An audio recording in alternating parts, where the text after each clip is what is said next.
how does one become qualified to do that as well, you know? Well, that's what I wanted to go back to is like, sh I think there should be a bar, like a framework that we should have where we, sh personal experience, there are just certain things that I wouldn't be comfortable talking about, but I would want to take that drive and to tie it to a discipline that is already existing, or tie it to a study, like a formal study, in which I could use language to begin to speak I and feel give almost credit like that to. project to be done very well would require a couple of people from generation practicing whatever it is that they practice to get the direct experience, but also needing somebody older, steeped in the older traditional schools, to try and pull his insight, but use our youth and our language to create a different language system.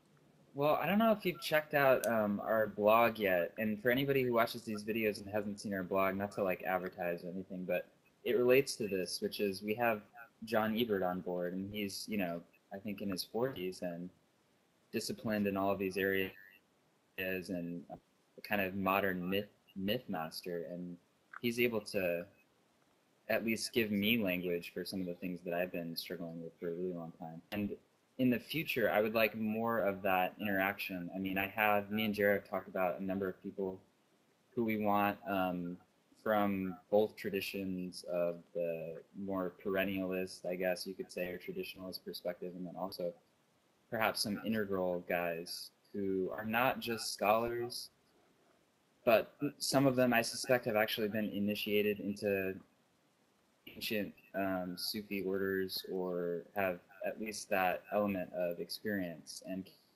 can have the two hands of like the mystic scholar, or the at least striving to be mystic scholar, and to utilize them through interviews, and also potentially sometime later on for them to contribute articles to us to make it more formal, in that regard. I was thinking about getting requesting to be initiated into a yoga lineage out here, but I can't decide if it's right for me, because it's kind of a large commitment. So like, I've learned it up until a point, which is what I've been doing recently, but I can't decide if I really want to, adopt their lineage and be like, you're my guru and this is my path and all that. And so, which if I did, that would probably be kind of useful, but I'm not sure if there's room for what I do within that older system. So I'm still kind of looking around for a more, I guess, integral thing that pays, its respect to the ancient stuff, but is also open to the shenanigans that I've been doing, and a lot of other people, I guess, our age have been doing as well, who are into this. Because I feel like I'm not on the wrong path by kind of being weird about it, but it's also, I do think that we need direction from older people, like that one guy you just mentioned and all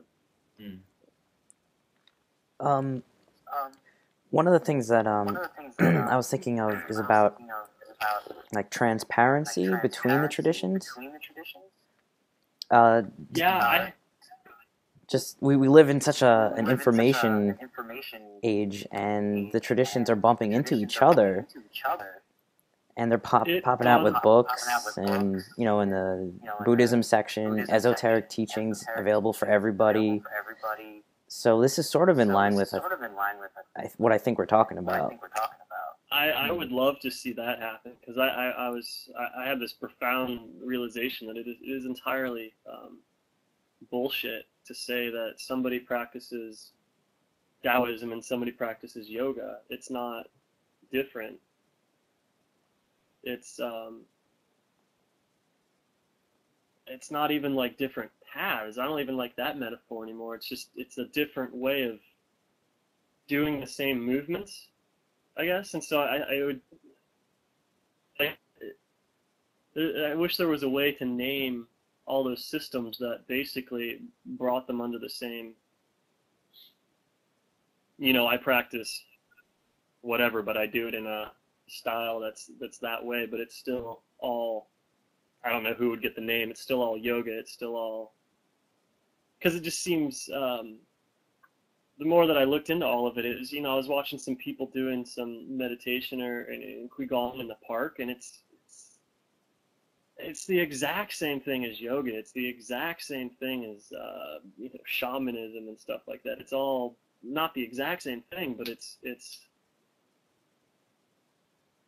they need to view themselves as a larger community. I think it seems it just seems silly to have all these different names for the exact same thing. Right.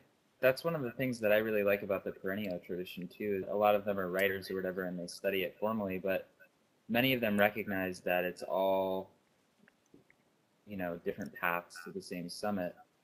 And they recognize that you have to be grounded, and in many cases, a lot of them are initiated into Islam or Sufi sects of meditation.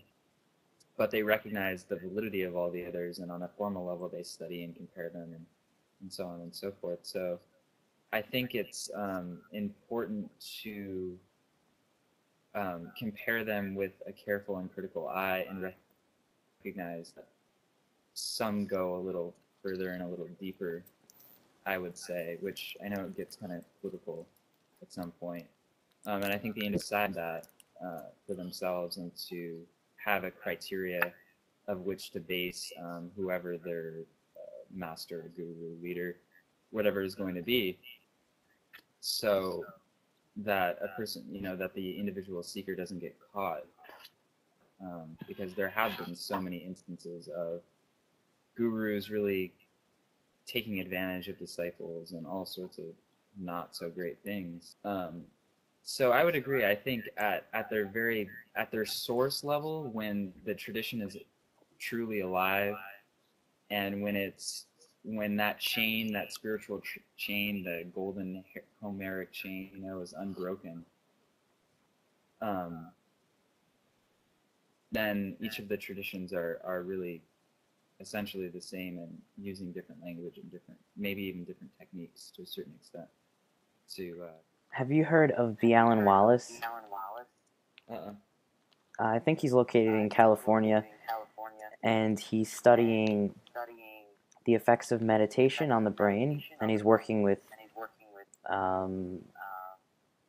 skilled meditators, and it's basically like their job to meditate and explore their states of consciousness with scientists. So this sounds a little bit like what you were talking about a little earlier. With he's doing it with like neuroscience? Yes. Wait, what was his name? B. Alan Wallace? Kurt's got a traveling camera. Like that. We're like exploring the jungle. Yeah, you look like you're in the bushes. In the jungle. Because about this Selfless Insight book, which is basically it's a ton of fMRI and all that other stuff on a bunch of Zen meditators.